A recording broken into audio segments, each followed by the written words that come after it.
परसों मेरे सामने एक 30 साल लड़की का वाकया आया। परसों नहीं, वाकया तो 2-3 महीने पुराना है। 30 साल की लड़की, 3 बच्चियां उसकी, शौहर को हार्ट अटैक हुआ, मर गया।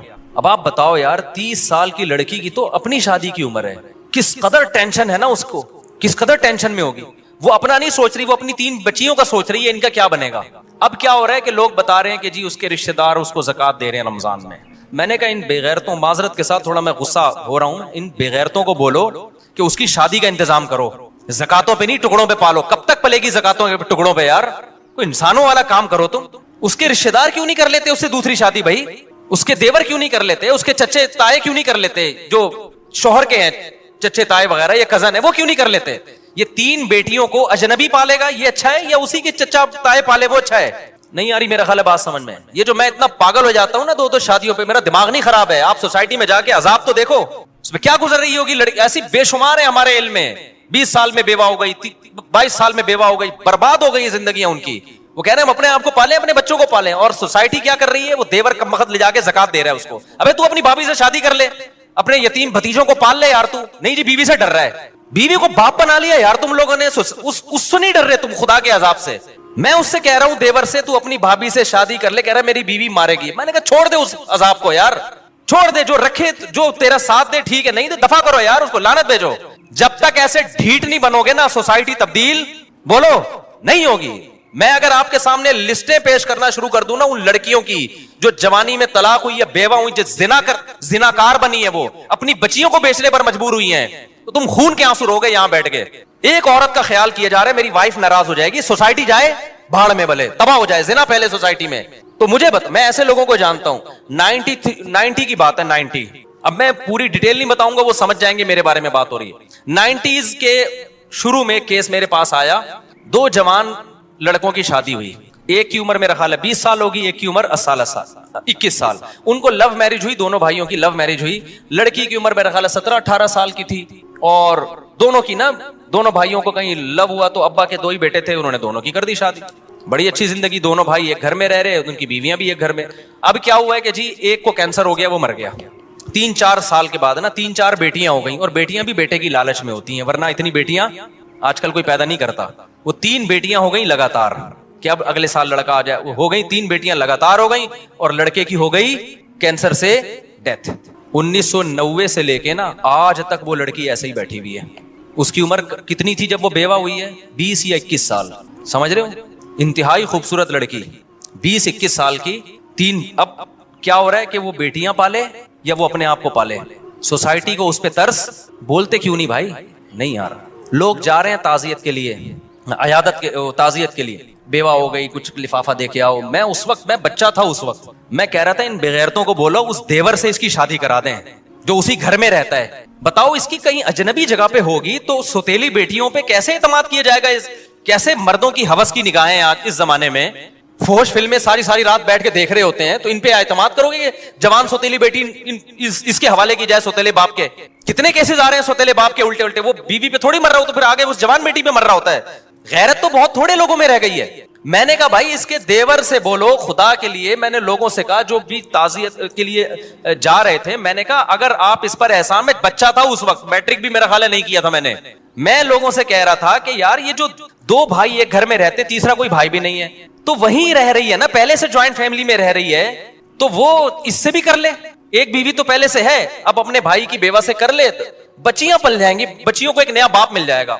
ना ना ना ना, मौत है ये लफ्ज जबान से। उसकी पहली बीवी पे तरस आ रहा है, हाय बेचारी पे सोकन आ जाएगी। अबे मैंने कहा उस बेचारी पे सोकन से तुम्हें खतरा हो रहा है, वो थोड़े दिन में भूल जाएगी सोकन।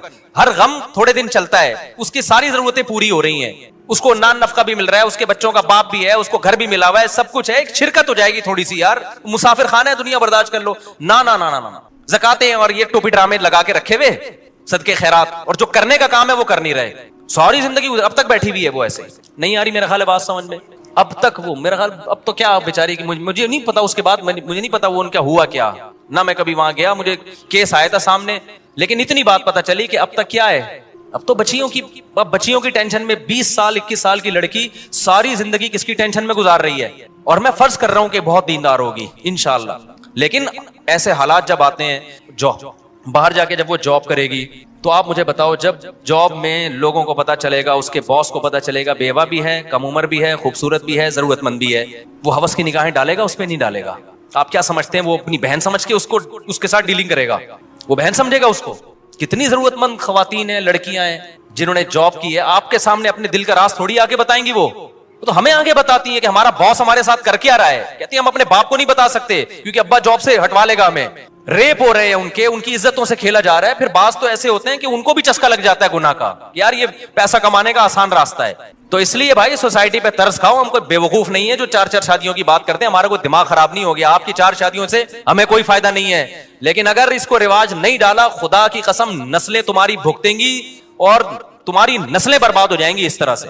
किसी की बातों में ना हो। इब्राहिम अलैहिस्सलाम खड़े हुए ना कौम के खिलाफ, उन्होंने कहा मैं इन पत्थरों को नहीं पूछ सकता, भाई मैं खुदा को मानता हूं, लेकिन खुदा की कसम हम भी पत्थरों को ही पूज रहे हैं। एक पत्थर हाथ से बना हुआ होता है, एक पत्थर है कल्चर का पत्थर, कल्चर का बुत। हम खुदा को छोड़ के उस कल्चर के बुत को की इबादत कर रहे हैं। कल्चर को उठा के फेंक दो। हमें अल्लाह ने इस्लाम दिया है। देखो यूरोप में जब तबाही आई है ना, पहली जंग अजीम, दूसरी जंग अजीम में मर्द मर गए थे उनके, औरतें बहुत मर्द मार्केट से क्या हो गए, शॉर्ट। उनके पास कोई हल नहीं था इसका, तो उन्होंने औरतों को जिना पे लगा दिया। हमारे पास तो हल है भाई, हमारे पास, उनके पास तो हल नहीं था ना। वो किससे पूछते? पादरियों ने कहा एक से ज्यादा शादी हो नहीं सकती। हालांकि तौरात इंजील में ऐसा नहीं था। तौरात इंजील में तो ये 4 से भी ज्यादा हो सकती थी, लेकिन उन्होंने तहरीफ शुदा दीन कल्चर को फॉलो किया। पूरी सोसाइटी का बेड़ा गर्क हो गया। अब वो चाहते हैं कि हमारा मैरिज सिस्टम बहाल हो जाए। अब नहीं हो सकता बहाल। हमें तो यार अल्लाह ने इस्लाम दिया है। आप अगर दूसरी कर रहे हो, बेवा को सहारा दे रहे हो, तलाक याफ्ता को सहारा दे रहे हो, कोई रोकता है कि हमारे सोसाइटी इजाजत देती है? आप बोलो सोसाइटी का ही तेल लेने यार। खुदा है, मैं कलमा पढ़ता हूं, मुझे खुदा ने इजाजत दी है, किसी में दम है तो रोक के दिखाए। तो ऐसे वाकयात में रो रहा हूं। उन लड़कियों की ऑडियो आ रही है, रो रही है, चीखो पुकार, जिंदगी बर्बाद हो गई, कोई पूछने वाला नहीं है। तो आप देखो कोई वाकई नहीं है। अब ऐसा नहीं हो सकता कि ऐसी लड़की जो 30 साल में बेवा हुई, उसकी 3 बच्चियां भी हैं, कल मेरे पास कोई बंदा आ जाए मेरी शादी करा दो, मैं उठा के उसके हवाले कर दूं। आगे क्या होगा भाई उसकी बेटियों का? ऐसी लड़कियों के लिए सबसे पहला जो उनके लिए जो ऑप्शन होता है ना, वो उनके रिश्तेदारों का होता है, देवर का होता है, जेठ का होता है। सबसे पहला ऑप्शन ये होता है कि वो सहारा दें इनको। वो नहीं दे सकते, उनके कजन दें, अपने खानदान में रहे, ताकि बच्चे अपने खानदान से बाहर ना जाएं। लेकिन अब देखना, ये सारे बड़ी बड़ी दाढ़ियां भी हैं और तहज्जुद के निशानात भी हैं माथों के ऊपर, हर साल हज उम्रे भी हैं। किसी बेगैरत को ख्याल आ गया ना कि इसकी दूसरी शादी करा दो इसके खानदान में, तो आप मुझे आके बता देना, मैं उसको अवार्ड दूंगा। किसी बेगैरत को ये ख्याल नहीं आएगा। वो ज़कातें देगा लिफाफे डाल डाल के ना, कि चलो जी मेरी ज़कात 2500 रुपए बनती थी, अब मैं इस बेवा को ज़कात देके एक बहुत बड़ा तीर मारूंगा मैं। वो क्या होगा यार 2500? फिर उसको ज़कात, उसको तो मोहब्बत भी चाहिए, शौहर की मोहब्बत तो हर औरत को चाहिए, उसके औलाद को सहारा चाहिए। यतीमों की तरह पालेंगे, इसका बाप नहीं है यार। तुम खुद अपने बच्चों के बारे में सोचो यार, बाप की वजह से बच्चों को कितनी इज्जत मिलती है। कभी तसव्वुर किया आपने? आप थोड़ी देर के लिए फर्ज करो मैं मर जाऊं और मेरे बच्चों को ज़कातें लाके लोग दे रहे हो, किस कदर इंसान के रोंगटे खड़े हो जाते हैं ना। उसको बाप चाहिए होता है ऐसी बच्चियों को, और वो बाप जो बाप का भाई है, बाप का कजन है, वो तो वो बाप का किरदार अदा कर सकता है, सोतेला वो किरदार अदा नहीं कर सकते, बिल्कुल बाहर के खानदान का हो। तभी फुकाहा ने बयान किया है, लड़की तलाक याफ्ता हो या बेवा हो, अपने खानदान में शादी करेगी तो बच्चे रख सकती है, खानदान से बाहर जाएगी तो बच्चियों को साथ नहीं ले जा सकती, क्योंकि उस बच्चियों का फिर मुस्तकबिल महफूज नहीं है, फिर बच्चे छोड़ने पड़ेंगे उसको। लेकिन बच्चे छोड़ के फिर वो बच्चे नहीं रख रहे होते, खानदान वाले कह रहे हम क्यों पाले, क्योंकि फैमिली प्लानिंग ने बना दिया 2 बच्चे, अपने बच्चे नहीं पल सकते तो दूसरों के कहां से पालोगे।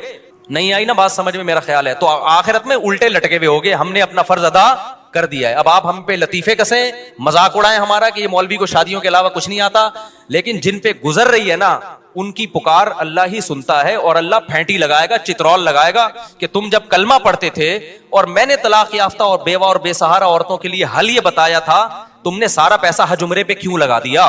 तुम ज़कातों पे कोई फोकस तुमने क्यों किया, जो असल सहाबा में तो हमें नहीं मिलता। कोई बेवा होती और चंदे हो रहे हैं उसके लिए। सहाबा में ऐसा हुआ, एक सहाबी की 4 बीवियां एक टाइम पे बेवा हुई हैं, 4 बीवियां एक टाइम पे बेवा हुई हैं, और चारों की फौरन शादी हो गई है, क्योंकि सब ज्यादा शादियां करते थे तो रिश्तों की कमी नहीं थी। हजरत जाफर तैयार जवान थे, जब शहीद हुए ना, लोग मुझे ये भी कहते हैं कि लोग 4 शादियां करेंगे, मर गए तो 4 औरतों को बेवा बना के चले जाएंगे। ओ भाई 4 औरतों को बेवा बना के चले जाएंगे, लेकिन 4 शादियां फिर अगर उनकी शादी नहीं होगी ना, इसलिए नहीं कि इसने 4 की थी, इसलिए कि बाकी नहीं कर रहे। नहीं आई मेरा ख्याल बात समझ।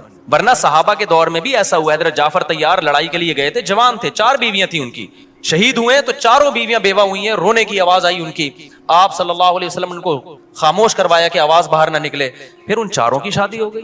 और ऐसे नहीं हुई है कि नबी ने उनके लिए रिश्ते तलाश किए हो, इश्तिहार, उस जमाने में तो कोई इश्तिहार का रिवाज नहीं था, या अनाउंसमेंट की हो। इतने रिश्ते आए हैं कि उन्होंने सेलेक्ट किया है। उनमें एक थी हजरत अस्मा, जब उनके लिए हजरत अबू बकर ने अलग पैगाम भेजा, हजरत अली ने अलग पैगाम भेजा, और भी सहाबा ने भेजा, उन्होंने सेलेक्ट किया मैंने किससे करनी है। हालांकि हजरत अबू बकर तो पहले से मैरिड थे, किसी ने नहीं कहा कि आप तो शादीशुदा हैं, आप क्यों पैगाम भेज रहे हैं। उन्होंने कहा नबी ने एक वक्त में 9 रख सकते हैं, तो हमने 4 रख लिया, तो क्या हो गया भाई। इतने रिश्ते आए हैं हजरत अस्मा के लिए। हजरत अस्मा ने हजरत अली के रिश्ते को रिजेक्ट किया कि इनकी उम्र कम है। हजरत अबू बकर के रिश्ते को कबूल किया कि ये मिचोर हैं, क्योंकि वो चाहती थी किसी मिचोर से शादी हो। हजरत अबू बकर का निकाह हो गया उनसे, जिंदगी बड़ी अच्छी। पहले हजरत अबू बकर के निकाह में पहले से भी बीवी मौजूद थी, एक और हो गई। जब हजरत अबू बकर का इंतकाल हुआ तो फिर हजरत अली ने दोबारा पैगाम भेज दिया। उस वक्त हजरत फातिमा का शायद इंतकाल हो चुका था, मेरा ख्याल है। हजरत अली ने दोबारा पैगाम भेजा तो उन्होंने कबूल कर लिया, क्योंकि अब हजरत अली भी क्या हो गए थे, दोबारा भी शादी हो रही है, 2-2 3-3 दफा बेवा होकर शादी हो रही है। हजरत खदीजा की जो 40 साल में शादी हुई है और नबी 25 साल के थे, तो आप क्या समझते हैं हजरत खदीजा को रिश्ते नहीं मिल रहे थे। खतबहा अशराफ कौमिन, हदीस में जब खदीजा बेवा हुई हैं, कौम के सरदारों के रिश्ते आए हैं, उनमें एक नबी सल्लल्लाहु अलैहि वसल्लम का था। तो हजरत खदीजा ने फरमाया कि मैंने शादी ऐसे शख्स से करनी है जो मेरा माल तिजारत में लगा सके, उसके लिए ईमानदार आदमी चाहिए। तो ये क्या है, ये ईमानदार। वहां भी सिलेक्शन हजरत खदीजा की तरफ से थी, वो मोहताज नहीं थी कि नबी से निकाह करने पर, ना ना ना, उन्होंने खुद सेलेक्ट किया था, भाई ये मेरे लिए ज्यादा सूटेबल है। तो कोई अखबारों में इश्तिहार देने का रिवाज नहीं था, कोई बेवाओं के लिए, बेटियों के लिए भीख मांगने का रिवाज। तो बाप जो है ना, अपनी कमारी बेटियों के लिए भीख मांगते हुए नजर आते हैं कि यार इनकी कहीं कहीं इनको टिका दो कहीं, तो सोसाइटी बर्बाद होगी, जिना फैलेगा सोसाइटी में। ये बता दूं मैं आपको, इसका हल दुआओं में नहीं है, वजीफों में नहीं है, इसका हल वही है जो अल्लाह उसके रसूल ने बताया। मेरे पास हरम में एक शख्स आया कि शादी नहीं हो रही बेटी की, आप दुआ करें हरम में। मैंने कहा मैं हरम में ना जो खिलाफे काबा है ना, उस पर लटक के भी दुआ करूंगा फिर भी नहीं होगी। कह रहे हैं कैसी बातें कर रहे हैं। मैंने कहा भाई आपकी हो जाएगी और किस। जब अल्लाह मियां ने मर्द रखे ही कम है, जो निकाह के काबिल मर्द हैं, ग्रोथ रेशो की बात नहीं कर रहा, और औरतें ज्यादा हैं, तो उनका हल ये थोड़ी बताया कि काबा में जाके दुआ करो। उनका हल बताया मर्द ज्यादा शादियां करें। आप ज्यादा शादियां मर्दों को करवाना शुरू कर दें, फिर दुआ अगले दर्जे में क्या है, फिर दुआ है। आप रिस्क का इंतजाम तो करो ना, असबाब तो इख्तियार करो, फिर दुआ मांगो अल्लाह मुझे रिस्क नहीं मिल रहा तो तू दे। दुआ कबूल होती है असबाब इख्तियार करने के बाद। मर्द है नहीं, निकाह कर नहीं रहे, और आप कह रहे हो कि अपने बेटे को शादी करने नहीं देते और बेटी के लिए कह रहे हो कि रिश्ते ही नहीं है, तो दुआएं मांग रहे हो जाके, तो खुद अपने आप को बेवकूफ बना रहे हो भाई। होता है कि नहीं होता। बाप अपने बेटे को करने नहीं दे रहा शादी, और बेटी के बारे में कह रहे रिश्ते क्या है ही नहीं, मैं दुआएं मांग रहा हूं अल्लाह से। अल्लाह कहेगा ना तू किसी और